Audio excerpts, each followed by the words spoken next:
on Coleman. Count on Coleman. If your world is looking strange, you can count on Coleman for change.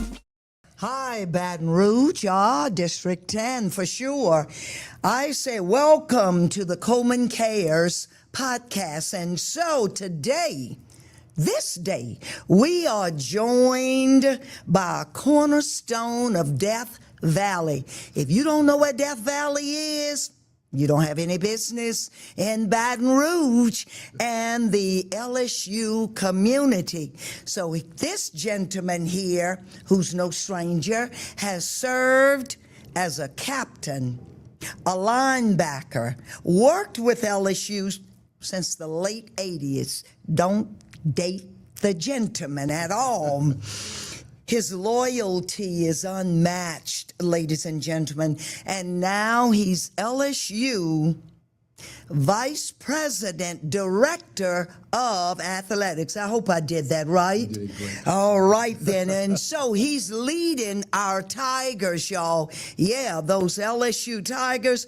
He's leading our Tigers through one of the most transformative eras in college sports. So I ask that you, but only a leader can do that. So I ask that you all get ready to hear all that you don't know about this gentleman by the name of Verge Ausberry. Welcome, Verge. Thank you, Councilwoman. Yes, Thank indeed. you. Just so grateful to have you here. And so, as I said, this is your show. I'm just a part of it for sure. No. And so just want you to just share with the listening audience.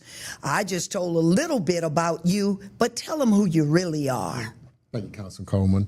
You know, I'm a little boy. I tell people from Iberia, Louisiana. Okay. I split the state really. My mother's from Iberia, and my father's from Mangum, North Louisiana. Okay. Both of my grandparents were both sides were sharecroppers. You know, their education levels was first and second grade maybe. But my parents, you know, they went on to Grambling. My daddy went to the Korean War and came back. He went to Grambling, flunked out, went to the Korean War and never made a B afterwards. Yes, indeed. Yes, indeed. And came to Grambling University and left Grambling University and went to University of Oklahoma to get their master's degrees. Then, you know, came back and taught in the school systems and moved up to principal and moved up to supervisor of curriculum, grades 4 through 6, my mother. And, you know, they had me and they taught me what education was about. And growing up in my grandparents' home, it helped educate me on the importance of education when I had to do their bills and I had to write things for them, when I had the numbers for them. And I always wondered why they put numbers backwards and those type of things. So it was a great learning experience for me, Verge Ausberry, and to where I'm at today. You know, I grew up at HBCU. My parents and my uncles were Grambling alumnus, and my other uncle was a Southern alumnus, and used to be battles in the house. Bayou Yes, Classic. indeed. The best of both worlds. I grew up with Bayou Classes, I tell people. Yes, and that's where I grew up, in Old Tulane Stadium, in fact. And the first Bayou Classes was taking place. Wow. In the Southern and Grambling game, all the uncles and aunts, my grandparents would all get in a car. We stay in the Holodome in Metro, Louisiana, in Kenner, right by the airport. Yes, indeed. My I know grandmother exactly. used to fry the chicken for us, and all the food was there for us. You know, we wasn't going to those big restaurants downtown New Orleans. Right, We were eating that's right. there and trying to get to the game, and that was our show. Yes, indeed. Friends and yes, families. Indeed. And so that's how I grew up. And, you know, I tell a story about LSU. You know, I never went to an LSU football game until I was recruited by them in high school. Okay. And one day, I was 5 years old. It was probably about 1972, and that was when the first black African-American football players started playing LSU. Laura Hinton and Mike Williams, the first two African-American football players who played LSU. You know, we had other black athletes from College Temple and on before that, but they were the first two football players. I'll never forget that day I was riding on the Mississippi River Bridge. And I look back, I see these big lights. It was just amazing to see these big lights in that big old building, that big stadium. Indeed. And I asked them, I said, what is that down there? So I didn't know, I was a little boy. And they said, you know, that's LSU, but none of us are there. And Councilman Coleman, that stuck with me. None of us are there. I didn't understand. When you're 5 and 6, you don't understand what that don't. that That's right. means. That's They right. say none of us are there. I said, what you mean none of us are there? I kept looking at my grandmother. They didn't really want to answer me. Yes. They thought I was too young because I was in the Yes. car with them. And they said, well, nobody looked like us. I'm like, what you talking about? What Nobody you look talking like? about? Yeah. I'm still confused. I'm That's still trying right. to catch on to That's what they were saying. I'm like, right. what you mean nobody look like us? And then my grandfather said, well, nobody's black. And I'm still like, what you mean? How is nobody black is there? Why don't they go to the games? Yes. What's the issue? What's the problem? Yes. And, you know, when you look at it where I've come to this day and time in the position I sit in, is, you know, my parents and my elders and relatives, especially all over the state and all over the country, like, wow, to get to see this. So I do take it seriously, the position I sit in as an African-American for this community. I grew up in, you know, South Baton Rouge Kiwanis met in this building Yes. where your office is located. Yes, Lloyd yes. Burgess and those people. That's the right. history of all those people that I got to sit down here and meet with in this building, and the pictures you have around here, it brought back a lot of memories to me. Yes. So it's important to me. This community is important to me. You know, you represent LSU as a city councilman. That's correct. And the work that Yes. you and I have done together and the work you Yes. continue to do with us to help improve things around LSU. And that's important. We play a strong part in this community in what we do. And you know, as you speak, you know, it's great to know who you are, where you've come from, but where you are and where you're going, because you're not finished yet. No. No. Not at all. And so in order to keep a grip on life as to where you've come from, and then there is nothing like a grandmother and a grandfather being in your life, teaching you. They may not have the academic, I tell folk that all the time, but the wisdom will outrun that at any time. And so, yes, indeed. Now, you have, who was the first athletic director, or the first in this, you know, you're the vice president athletic director, but before, you were the athletic director. So who was the first athletic director that you worked with at LSU? The first man who gave me my opportunity was Mr. Joe Dean, string music. Okay. Ran Converse tennis shoes. Yes. The history of Joe Dean was he had Larry Bird, Magic Johnson, and Julius Erving under contract. And he the one he missed out on Michael Jordan. Wow. And now it's so funny, Converse is owned by Nike. Yes. But Joe Dean gave me my first opportunity. You know, I got through playing football, playing LSU, NFL tryouts, the World League, did all of that. You know, you go through a period of mental health, depression. Because it's something you've been doing all your life. And that's one thing I talk about, Councilwoman Coleman, these young men, these young athletes, the transition you make, and you're so young at the time. No matter how old you play this game and long you play this game, there's going to come a point in time where they could take that from you. Yes. They can't take your degree from That's you. right. I had my That's degree right. in history and political science, and I had I was planning on either going to law school, but I did the master's thing instead. So I'm at home in New Iberia just trying to figure out what I'm going to do next. And my mother was at a conference, and Mr. Dean was a speaker. And Mr. Dean had a lot of respect for my parents, and he knew who I was. And she said, hey, look, Verge might be looking for something. And he called me, and he offered me a graduate assistantship. And I started in compliance and academics. Yes, indeed. Finished my master's degree, paid for that. And you know, I tell people, I'm talking to young people, you know, how do you get where you are? You have to start from the bottom. Gotta start. You have to from learn it. bottom. You're not going to start the position I'm in today. cannot. It's not going to happen. Not gonna It's not going to happen. happen. Not going and to happen. And I made $500 a month. And back then, that was okay. Big money. That's big money. That's I was right. happy. That's right. I was happy. 500. That's and, right. I did that. And I did the graduate assistantship in compliance and academics. And then there was a position came open in Academic Center for Athletes. And Mr. Dean called me and he said, would you like that position? And I went back with him and negotiated something, negotiated with him. Yeah. So I said, You I had said, another 20. table, now Yeah, negotiating. I'm negotiating. We're nothing to negotiate with. Nothing. Yeah. No leverage. None. So I said, okay, I want 20. He offered me 23.5. I went back and it was 25. What? Look, There Mr. you Dean, go. old school. He said, I'll tell you what. Yeah. You're not married on no children. That's right. 24.5. That's the number. That was it. That was it. And I'm like, deal. Yeah, done. Grandma and Grandpa and Mom and Dad ain't raised no fool, so deal. We're going to stop this I'm going to take my 24.5. You better believe and, it. I'm going to go work, and didn't know anything about really academics, how it works, but caring for people. And I did that for 7 years. I tell people that was the best job I had in my career. I got to see all these young men, the Kevin Fox, the Boogie McFarlands, the Brady James, you name them, on and on and on, all the great athletes that come through LSU. I got to watch them walk across that stage and graduate. And that was important. Yes, indeed. And now I'm looking at all their kids coming back, the Ben Bartolons, the Ryan Clarks, all their kids coming behind them. I always tease them. I say, hey, y'all much smarter than your parents. Yeah. Well, you know, we tell ours, everyone's going to get higher and higher. You ought to outrun your parents. I'm sure that's what you tell your children. Yeah, your two sons here. Hey, fellas, y'all got to be better than I am. That's right. That's right. And they are. That's it. But know that y'all still the boys. They stay in that lane there. Yes, indeed. Then I left there. When I left there, I went to Tiger Athletic Foundation. And I was one of the first African Americans in the country in fundraising. Wow. Me and a guy by the name of Craig Littlepage, who's retired, he was the AD at UVA, University of Virginia. We were about the 2 in our area that jumped from the academic compliance part to the fundraising part. And that's when you really learn about how to fundraise, how to develop, how organizations work. And that's why I first started learning that at that position. Then when Skip Bertman became athletic director, he hired me. Mark Emmert was the chancellor here. Scott Woodward worked at the president's office for Mark Emmert. And you had myself, you had Dan Radakovich, who just retired at the University of Miami, Herb Vincent, who's associate commissioner at the SEC right now, Chris Howard, who's now NCAA over NCAA football at the NCAA office, Eddie Nunez, who's athletic director at the University of Houston right now. We had an all-star group around Skip Bertman. And Skip did so many things for athletics. It was good to learn from Skip because he was a great coach.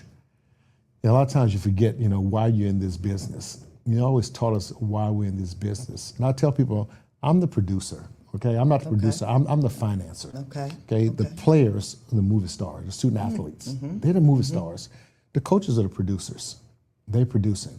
I'm the financer. My name, when they run the credits at the end of the movie, I might have one little line in there. The bottom line, but you win if they win. That's it. If they don't win, then you don't win. And he taught us how to deal with coaches and how to deal with student athletes. But just because you're a student athlete, you don't know. You think you know. You think you know is what to talk to a coach.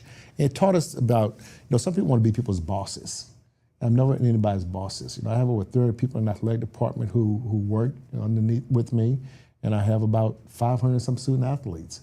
I always work with them. I'm not your boss. What you need. People start saying, "Oh, my name is Verge." I'm not in a formal setting. And how to relate in those relationships and how to build relationships. And I think that's what helped me get to where I'm at today. Building many, many relationships on both sides of the aisles. I have to do that. You must. I must do that. You must. I don't care what party you belong to, who you are, what race. I have to make it work for everybody. I tell people, I have 100 international students in my department. So now they speak different languages, different countries, a lot of differences. So my thing is, how do you pull all this together? And that's what I work every day to get better at. Councilman Coleman, I tell people, you either get better or you get worse every day. It's the same. You got to get better. Right. Every day you got to do a little something to get a little better. And those are the things that I try to work on. And look, we're not going to be perfect all the time, but you know what? We're going to try and give it our best shot. And and if you miss the mark, then all you have to do is regroup. Regroup, that's right. Regroup and go there. And then, you like I tell folk, I got to represent them all. That's right. Everybody, and at the end of the day, I don't have any better sense than to believe that everybody needs the same thing. My grandmother taught me that. You talk about my grandmother? Yes. She said, treat everybody, no matter who comes through that door. I learned a lot from her and my faith to teach me about, no matter who it is, when I pass by somebody who's on the street, that's somebody's brother, that's somebody's sister, that's somebody's child, that's somebody's father, mother, just not somebody that's a bum on the side of the street. No, it's not. It's somebody that's in our community that, I want to find out how I could help him. How did he or she get there, and how we could help them get better? So, and as LSU, that's what we have to do. We're the flagship institution. That's correct. We're in every parish in the state of Louisiana.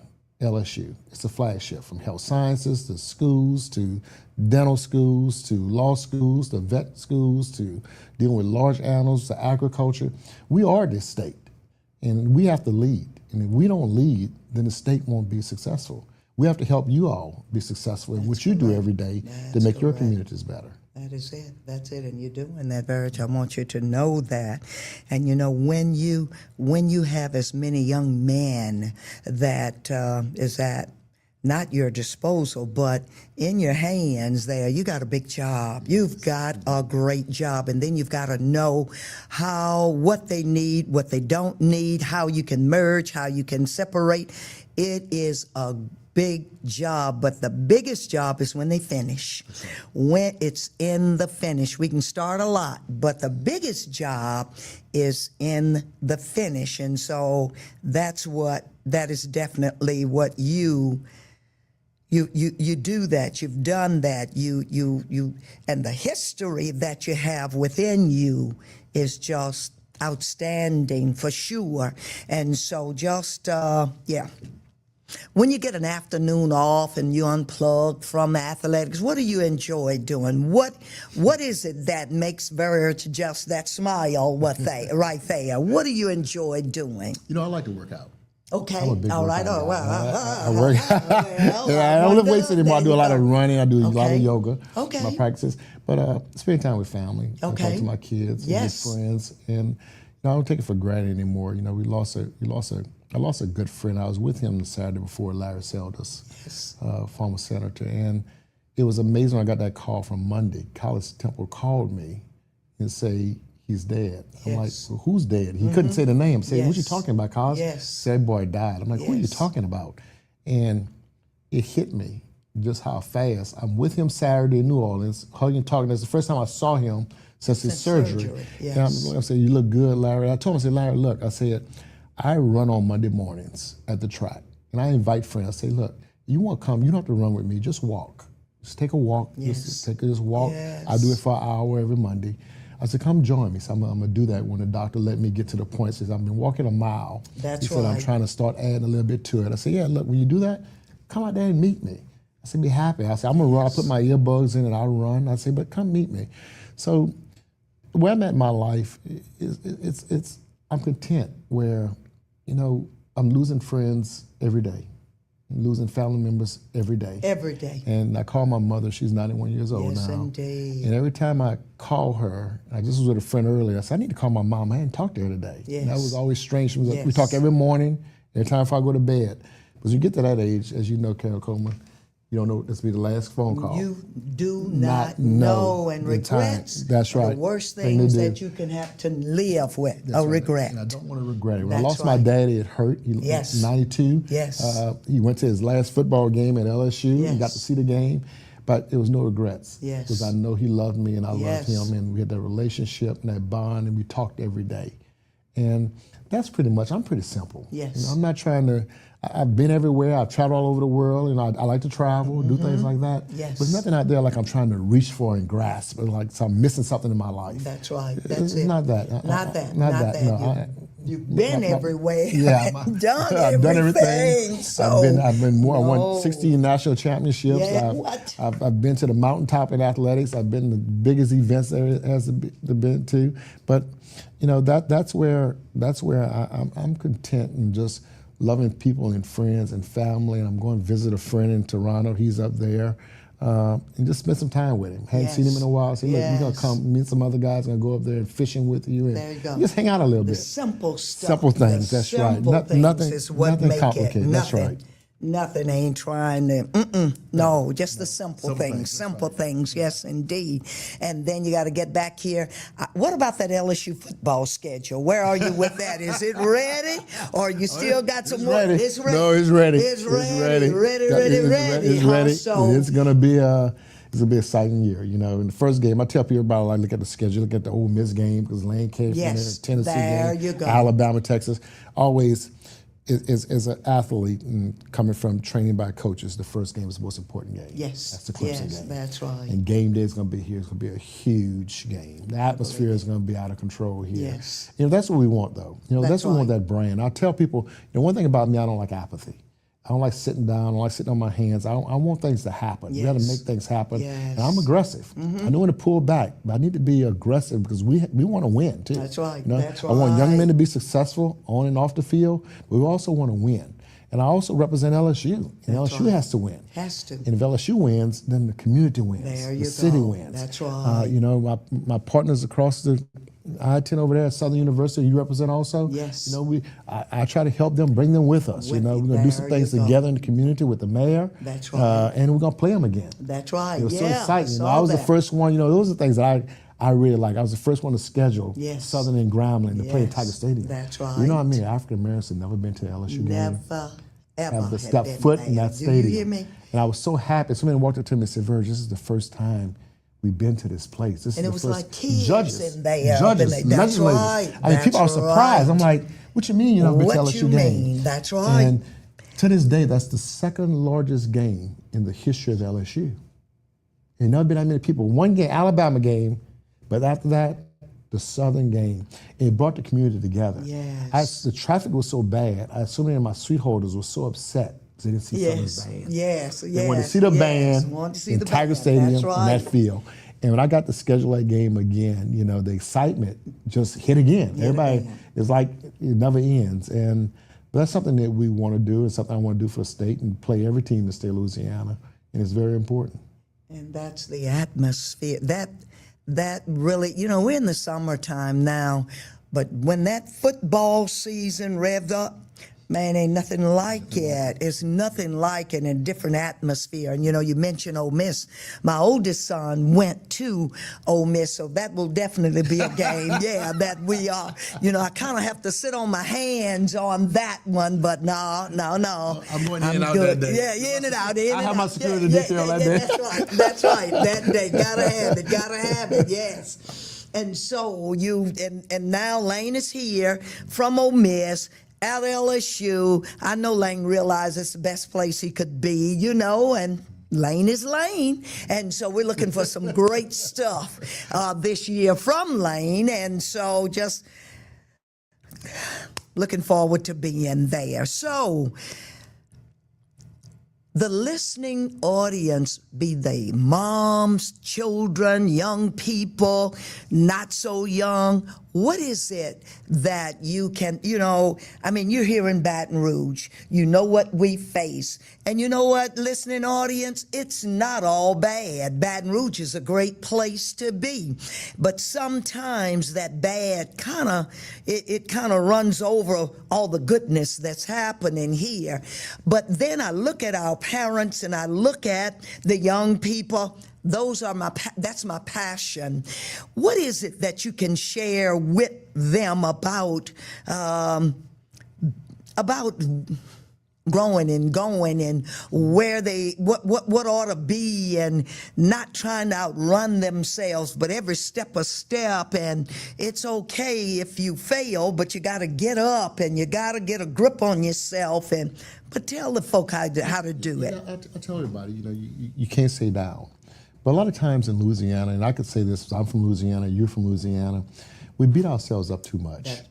I tell elected officials that, I tell people that in the state that, you know, it's always the negatives, that we're the last in this, we're the last in that. But we have so many positives that we don't talk about. We do not talk about. LSU, we have things we don't talk about what we do in healthcare. That's right. What we do for people with diabetes, with people with heart trouble, hypertension, cancer, the things we do. What we do in agriculture in this state.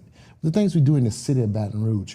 We never talk about the positives. It's always the negatives. That's right. And we stay in the negatives so much, and we beat the negatives up so much that the positives don't get out.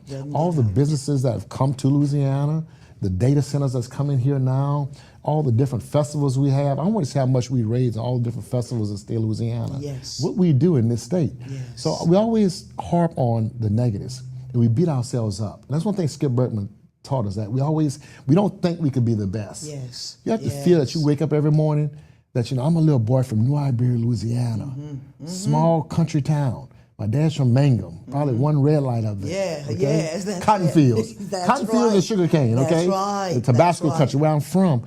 And that, you know, look where I am today. Yes, indeed. And you can make it. It's not where you're from. That's right. It's where you're going. So you're going. don't anybody tell you can't be.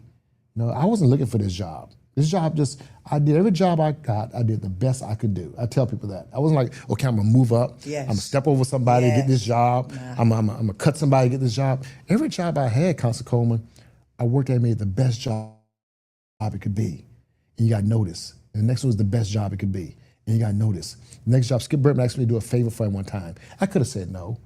And I could have had an ego, like, I'm not doing that. That's too much. Go serve drinks for him. Yeah. But I said, Coach Burton, when you want me to do that? Yeah, what time? And I was there. He said, you know what? When he was interviewing, he said, I remember that. That's right. I said, Verge, I remember that more than anything about you. And those are things I tell young people. When opportunities hit, I don't care what it is. I don't care if it's moving a box. If somebody asks you to do something, just do it. And that's how you get recognized. If you do it, they always say, you know what? I could depend on him. I could depend on her. And a lot of times we fail as young people to realize that, you're being watched and being interviewed all the time. All the time. And you don't know who's watching you, but people are watching you, and that's your character. And that's what people are going to evaluate you on and they're going to look at. So don't walk around like, I can't make it, I can't be. That's not true. That's it. I work with too many young men and women who've been in situations where they come in second grade, third grade reading levels, and now they read and now they teach it other kids, and they're educators and they're principals and things like that. So you can make it no matter where you are. Stop being like somebody's holding me down. Okay, you got to fight through it. And it's gonna be tough. It's not gonna be easy. I tell people that. None of us had easy lives. None. When I got to sit in this, I took a lot of bullets. There you go. Okay, That's you're right. gonna bleed, That's you're gonna right. hurt, you're gonna cry. It. It's a tough job. And it's tough to move up to the top. And once you get to the top, you're lonely. That's right. That's right. No, that's lonely at the top. Everybody is in your is very, very lonely at the top. Lonely. And then, but you reach back, right. Then you got to pull somebody who's willing to be pulled to help them actualize what they really want to enjoy in life and be in life and do in life. And I tell the young people all the time, corporate America is out there on that football field. Every day. Every now on the football field, in the classroom. In that classroom, everything. You got to compete. You got to compete in the math class, the science class, the English class, no matter what it is. That's right. You have to compete. If you're not competing, then you're going to lose the battle. You're going to lose. You have to compete at everything you do.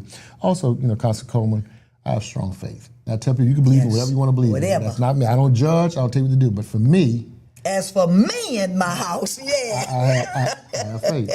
And that carries me through the days when it's rough and the days when it's tough. And every morning, I keep that Bible, that daily Bible read on my desk. That's the first thing I do. I get on my knees at home and I get that office. I read a little passage, and that starts my day. And you might think, okay, I'm going to do this and this. And you read the passage, and the passage tells you how you should handle the situation. And you don't know why. I open it up to that page. That's I'm right. like, wow. That's right. I said, I was about to go in another direction. That's right. But this here teaches me this is the way I should do this. And you go in a meeting you think would be a tough meeting, you come out there like, wow, that worked pretty good. Pretty good. I'm going to keep on. Keep doing this. I think I tell people, you need to rely on your faith. And I do. That's it. That's something that I do for myself. You better believe it. That's the rest will take care of itself. Take care of itself, And you said something, Verge. We had a conversation about when you say your prayers. I say, back in the day, you dare not got in bed and said your prayer, stood up, said your prayer. You say you get on your knees. I said, and that's where we are now. That's where we've missed it. But if we get back to that, and I tell folk with a lot of stuff in my life, I've worn out some kneecaps because, because of the things that we've had to pray for, pray about, and really be about. So I understand that piece right there. And so it has been, I've learned, Verge, listening audience here, I see Verge around, and I thought Verge was just that little Verge, but no. I have learned the Verge Ausberry here today. And so, young people, if you have not grabbed all that he has said about where he started, where he is, where he going, even if it means in the recliner, and reading a good book or whatever, but you've got to understand that it is a process, and you're to be commended for what you do, how you stand. And then, Verge, you have not lost sight of who you are. No. I'll never Now do that. that in itself, we can change clothes, we can do all of that, but never changing, unless it's for the better, listening audience, but not changing who you are. And those grandparents that, while you still, you were doing what you're doing, don't think that them old prayers weren't, they definitely were there. And so, and even those that are gone on, they still pushing us and cheering us on, letting us know that we can definitely make it. I tell people, don't let the jersey become you. Yes. Can't be just a jersey. You just can't be happy getting a jersey. Can't be happy getting drafted. You can't be happy just being a city councilman. What are you going to do? You can't just go, okay, I won, now what? Now That's what? happens. A lot of people, they win things, they're like, okay, now what? Now What do I what? do? Now Now what? you have to put it into action. And thank you for what you do for our community. Councilman Coleman, you've done a lot for us, for this whole community and this whole city of Baton Rouge. And we need people like you, and we appreciate what you do for us. And I appreciate you. So, anything you want to tell that listening audience before we go to the recliner? Just say, football season is upon us, and go Tigers. It should be an exciting one. Thank you very much. Yes, indeed. And so, Baton Rouge, District 10, you heard it. And so this is the real Verge Ausberry. I thank you for joining us. And remember, the purpose of this podcast is to let you know about what's going on. Everybody out there ought to know that song by now. And so as we depart right here for now, until next time, I want you all to remember that Coleman cares. Count on Coleman. Count on Coleman.